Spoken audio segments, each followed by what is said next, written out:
Hello everyone, good evening. My name is Kate Okoli. For the purpose of this broadcast, I'm a relationship expert. I've worked as a lawyer for a period of more than 25 years, and within this lengthy years of practicing as a family lawyer, I have seen families in crisis.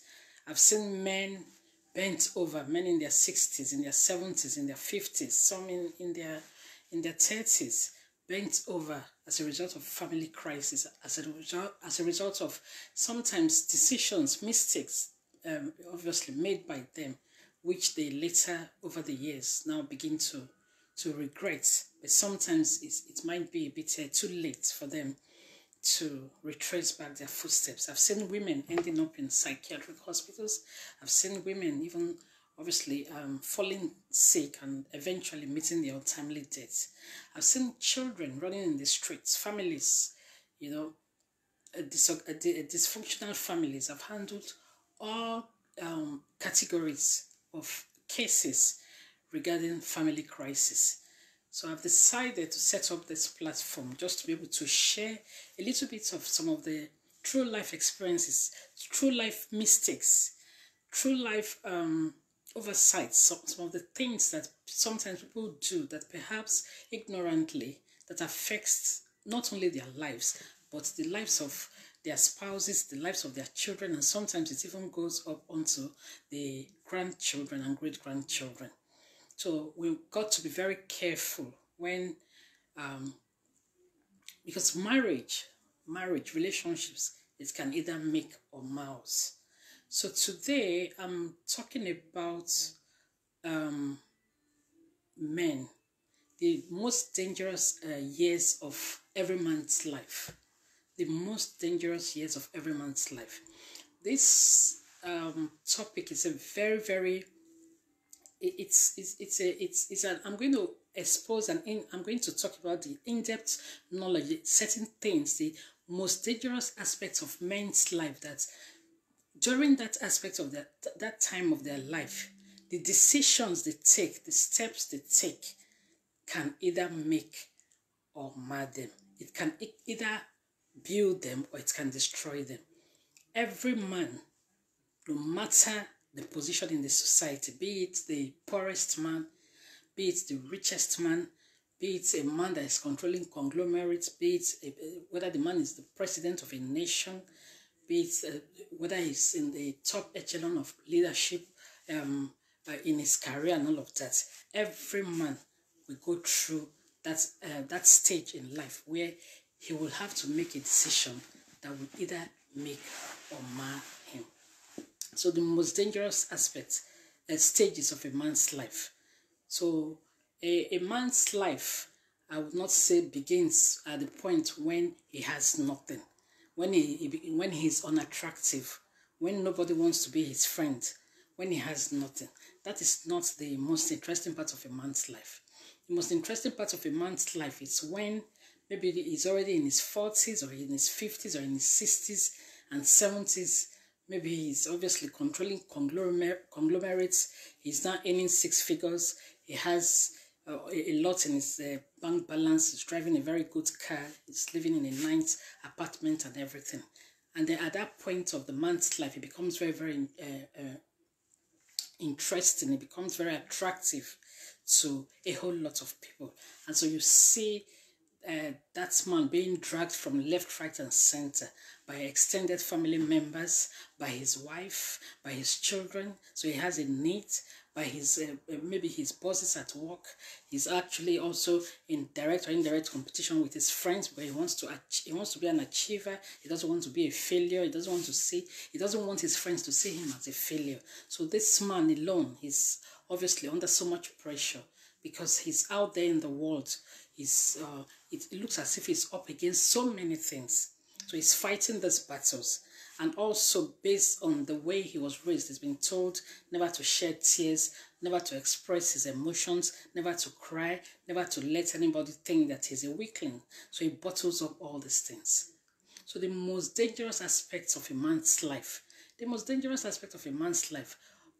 between that age of, say, 38, between the ages of 38, 40, 45, 50, 55, 60, when the man has started succeeding in life, and the man starts becoming more interesting. People now want to befriend him for different reasons. And then you see women, they now start coming around him. At that point, he doesn't actually need to chase any woman. He doesn't need to make passes at any woman. So he's there. It's like he's put in the den of lions, and it's like everybody wants to have their own share of this man, be it emotionally, be it financially. Most times it borders around finance. So everybody's pulling him left, right, and center. So now, during this stage of a man's life, if the man is not holding on to something steadfastly, as in if he doesn't have his faith, holding on to something that will ground his faith, he can make a mistake that will not only affect him, but that will affect generations to come. So if he's not strong enough, if it's being pulled left, right, anywhere he's being pulled, he now, if he's being pulled by one person on the left, he runs to the left to the person. Another person pulls him to the right, he runs to the... So he's being pulled helter-skelter. Especially if he doesn't have a mind of his own. Everybody around him, they will end up destroying him. So at this time, men like that, they need prayers. At this time, men like that, they need focus. At this time, men like that, they need to be solidified, to be solidly attached to the things of God, to spiritual things that will ground them, in order for them not to be tossed about by every wind, every doctrine. Even at that time, you realize that even for such men, there are people also who want to exploit them, who want to take undue advantage of maybe their talents, their gifts, their money. They want to exploit them. They want to take undue advantage of them. And so the carrot is being dangled, constantly right in front of the eyes of these men. And then so you see women from all categories of women coming in to entice them, to derail them, to make them to lose their vision in life. And then a lot of them, sometimes they get carried away by these distractions. They actually, in their mind, they are thinking that it's admiration, that they are being admired, they are being loved, they are becoming popular. Because, so I tell you, men, they want to be popular. They have this ego thing. They want to win. They have this thing to always be to always be on top. So when they get these distractions, when they get these people showing interest, they get carried away. They're not sure whether this interest that these people are showing, whether they are really genuine, it is out of a genuine heart of love, or because of what they have to give, or what these people want to take away from them. So there are stages in a man's life, in every man's life. There are dangerous stages in every man's life, where the man, when he sees all this praise singing, when he sees all these people, women showing interest in him, all categories of people showing interest, pretending as if they have their best interest, that will be the time for that man to take 2 steps backwards, to begin to deliberate, to begin to think about, is this the pathway? Is this the right path for me to go? Is this thing going to be beneficial to me, or is it going to destroy me? That would be the best time for such a man to become visionary, to become futuristic, to begin to think in 10 years' time, in 15 years' time, this thing that I want to do, how is it going to be beneficial to me? How is it going to affect me and my household? How is it going to affect my wife? How is it going to affect my children? How is it going to affect my relationship with my children? This decision that I want to take, how is it going to affect my relationship with my children in another 2 years, in another 20 years' time, and in another 15 years' time? So that will be the best time for such a man that has wisdom, to sit back and to begin to deliberate on the choices they make. That is why a lot of them, you find out that even sometimes there are men who in their 60s, in their 70s, you hear that they've abandoned their wives and their children. Of marriage of over 40 years, sometimes 45 years, sometimes 30 years, you hear that, oh, he's abandoned his wife and his children, and he has run away with a younger girl, a girl young enough even to be his daughter, sometimes granddaughter. So you see sometimes a man of 70 years of age getting married to a girl of 20, 21, 22, and he has abandoned everything that he obviously he built in the past. He doesn't care. He just wants to be with that girl who is 20 or 20, who of course is about maybe 40 years older than, or 35 years older than. So you, at that point, you now begin to see that they are derailing. But you realize that such men, they are not futuristic in their choices, because you are thinking that, okay, if you are 70 or you are 65, and you are taking on up a girl who is 20 or 21 or 22, in order that 20 years, when you are 90, and that girl is 40, and if something happens to you, do you think she's going to stand by you? So you now begin to ask your questions. What are the intentions? What are the intentions? Is this thing going to be long-lasting? Or am I willing to just say, okay, this is a game. Let me enjoy it for the next 5-10 years. Anything that happens after then, I really don't care.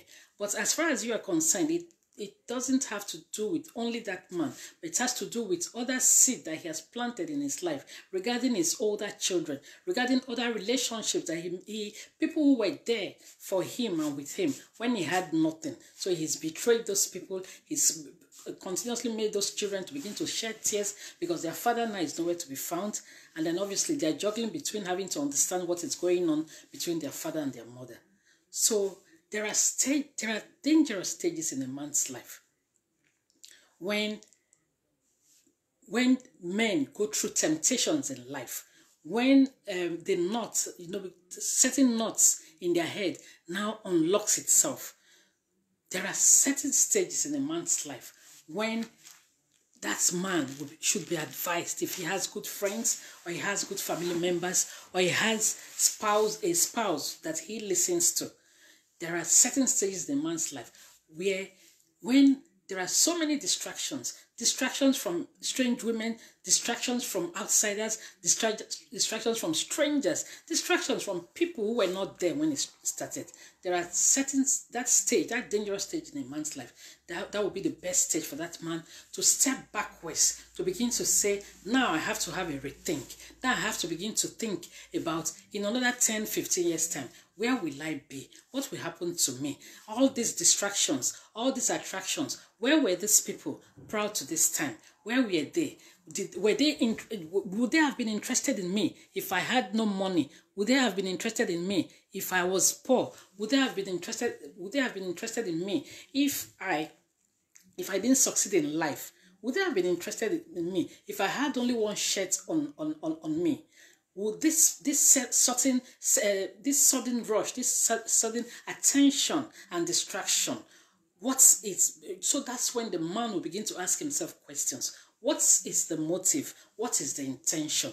This distraction, has it come to be a blessing to me? This distraction, has it come to derail me from my destiny? Because I tell you, a lot of men with good intentions who had nothing in their hearts, a lot of men, their destinies have been derailed because of such distractions. Distractions from strange women, distractions from people of the world, distractions from bad friends, distractions from bad companies, distractions even from close family members, from extended family members, who actually try to distract such men because of they have their own ulterior motive, not because they have the interest of that man at heart. So when the stage, that dangerous stage of a man's life comes, every single man will go through that dangerous stage in his life, when it will look to him as if the back knot has been loosened. And at that stage, the man is carried away by these distractions, by this sudden attention, by that suddenly people are beginning to answer him, sir, yes, sir, yes, sir.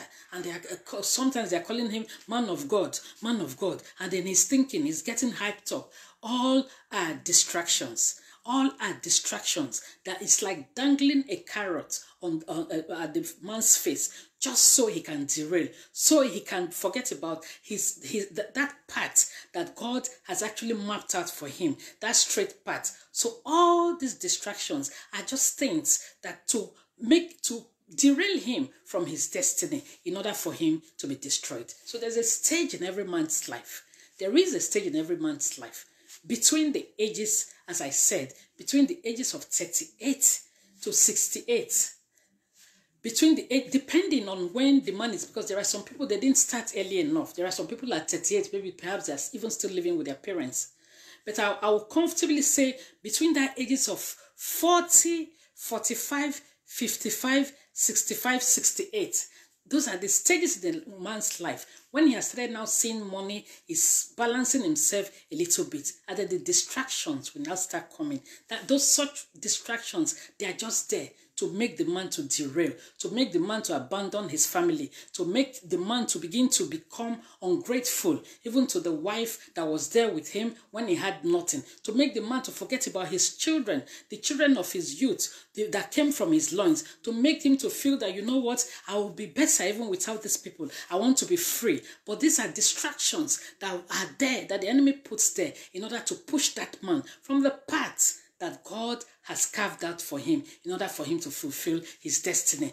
And when this distraction comes and the man is able, and that trap that the enemy has set for that man, that he falls into that trap, it will not only affect him, it will affect the wife, it will affect the children, it will affect the community, and it will affect the world at large. I have seen men, even in their 70s, in their 80s, some in their 60s, who now become sick, and they are abandoned by their children, by their older children in the hospital. The children don't want to set eyes on them, and then the children will begin to cry bitter tears, begin to relay everything that they went through in the hands of their dad, everything that their mom went through in the hands of their dad. Just because of what? Because there was a stage in that man's life, the dangerous stage in that man's life, when that test was given to him and he couldn't pass the test. He fell by the wayside. He got carried away by the distraction. He got carried away by the destruction of strange women whose lips are like a dripping oil, but they are as dangerous as python. That man got carried away by those strange women. He got carried away by the zeros in his account. He got carried away now by the money, by the mansions, by the cars, by the expensive lifestyle, by that transformation that God has blessed him with. Little did he know that some of those blessings, they came through the stability that he brought to his home, through the cooperation that he brought between him and his wife, and they're working together. But now the enemy wants to derail him in order to catch him, to entrap him, in order to destroy him. So there's a stage in a man's life, every man's life, every single man will go through that stage. Now the question would be, when that time comes for you as a man, and you now begin to pass through that stage in your life, what will be your decision?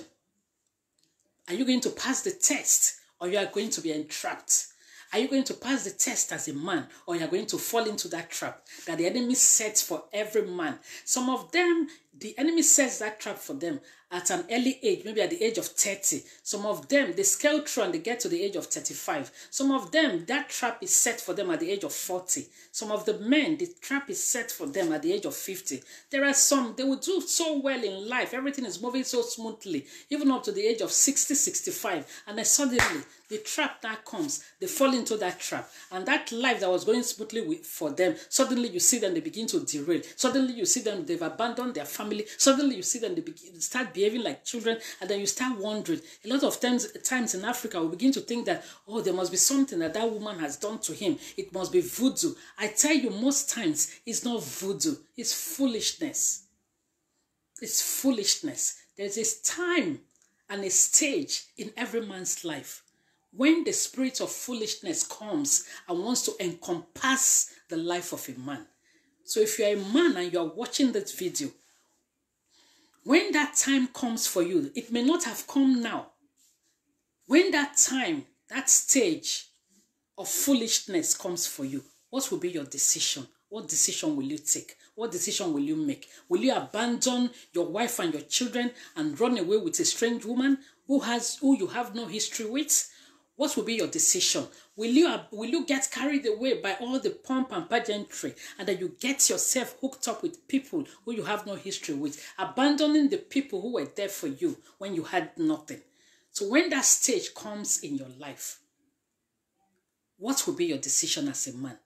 I want you to think about this. It is very important, because somehow, one way or the other, if you are a man, you will come through that stage in your life when you pass through the temptation of having to make a decision. So it's going to be or not to be.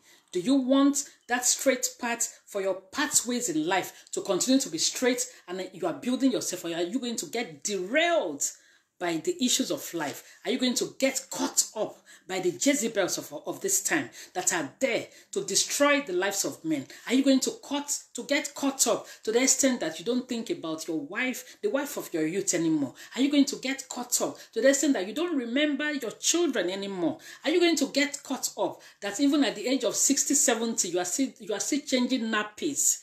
You are still doing school run when you should be retiring and putting up your feet to enjoy the remaining part of your life. So if you are a man, what will be your decision? You have to begin to think, because one way or the other, whether you are 40, whether you are 45, whether you are 50, whether you are 55, whether you are 60, if you are yet to make that decision, or you are yet to come at that point where you face this temptation that I'm talking about right now, one way or the other, that temptation, a time will come when you have to make that decision as to whether you will lead that pathway that God has designed for you, or you decide to allow that knot to unlock itself in your head, and you begin to derail, and you begin to take that path of destruction that will either lead either yourself or the whole family to the path of destruction. I pray that that will not be your portion in the mighty name of Jesus. I pray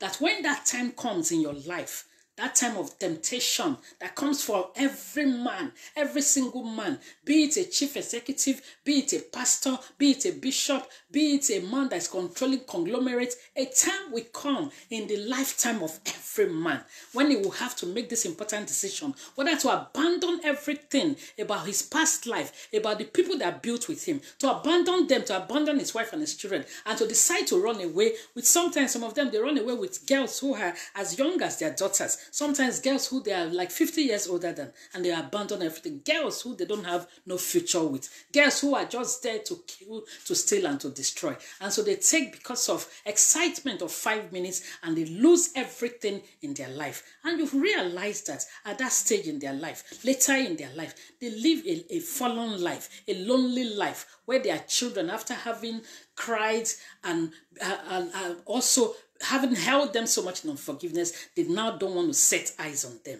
May that not be your portion in the mighty name of Jesus. So when that time in your life comes, when you are facing this temptation that a majority of men must face in their lifetime, I pray that you'll be able to shake it off you and say, "Get thee behind me, Satan. I'm not going to get carried away by these temptations of life. I'm going to stand strong, and I'm going to finish strong. I have started strong, and I'm going to finish strong." I pray that that will be your portion in the mighty name of Jesus. And like I will always say, in rounding up, when God places people in our lives, be it our husbands, be it our wives, be it our children, be it our friends, be it our neighbors, when God places people in our lives, it is not a coincidence. So when God places people in our lives, we must try as much as possible to do everything to make life better for them. We must not cause them pain. We must not cause them tears. We must not cause them sleepless nights. We must not cause them to end up dead. We must not make them to end up in an early grave. We must not cause them to be sick in the hospital through our actions. When God places people in our lives, we must do everything to help to elevate their life, to make their lives a bit better for them. And I pray that God will empower us, to give us that grace, to be able to be conscious, to understand that in every relationship, especially the relationship of marriage, relationship between parents and their children, that there is a third party who is continuously there watching us, who of course we are going to account to. And that person is God. So the relationship between a husband and a wife, there is a third. It's not just between the husband and the wife. There is a third party who is watching.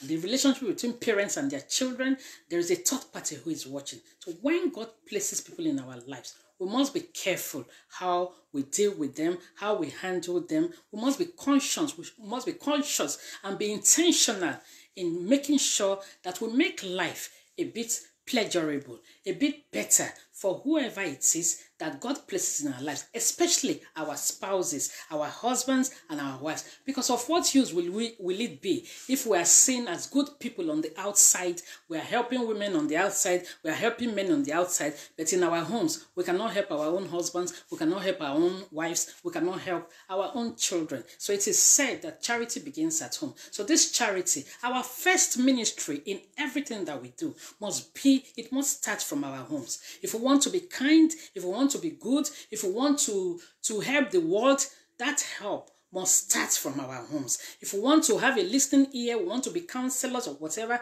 it must start from our homes. Because charity, they say, begins at home. So when God places people in our lives, we must add to their lives positively, fearfully, dealing with them with the fear of God, with the love of God, with the understanding that there's a third party that watches over us and our spouses, that watches over us and our children. There are parents who, when they have children, they begin to abuse the children. They begin to abuse the children physically. They begin to abuse the children sexually. So if you are a father and you are that kind of a father who abuses your children sexually, your female children sexually, and the law is onto you, it's just a matter of time. You are going to be caught. But even at that, you are going to be accountable to God, because that child, God actually gave that child to you to be a caretaker. But you have taken that child and you begin to abuse the child. You are destroying destinies because you don't know what that girl child is going to be tomorrow. So you are abusing her. You are making her to bedwet. You are making her to lose self-confidence. You are making her to self-harm because of the sexual abuse that you have meted upon the life of that child. So very soon, the law is onto you. So if you are a husband and a wife, you are in a home, you have a housemate, and even you as the wife, you know that your husband and your sons, they are sexually abusing that housemate in the house. Even you that is the woman, you are physically abusing that housemate. I want to remind you that the only difference between you and that housemate is just luck.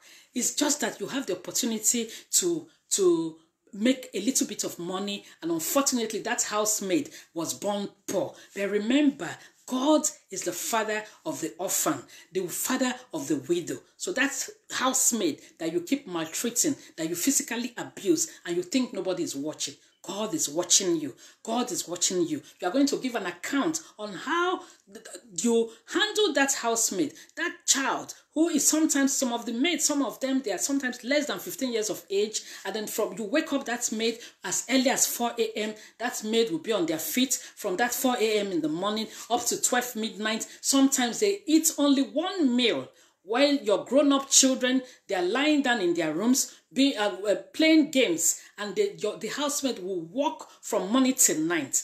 And on Sunday, you carry the Bible, you go to church. God is watching you.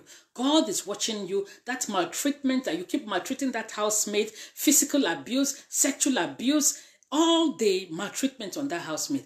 God is watching you, because you don't know what that housemaid is going to be tomorrow. God is watching you, and the law is unto you. So when God places people in our lives, we must be careful, because God is watching. Thank you very much, Josh. Thank you very much for watching.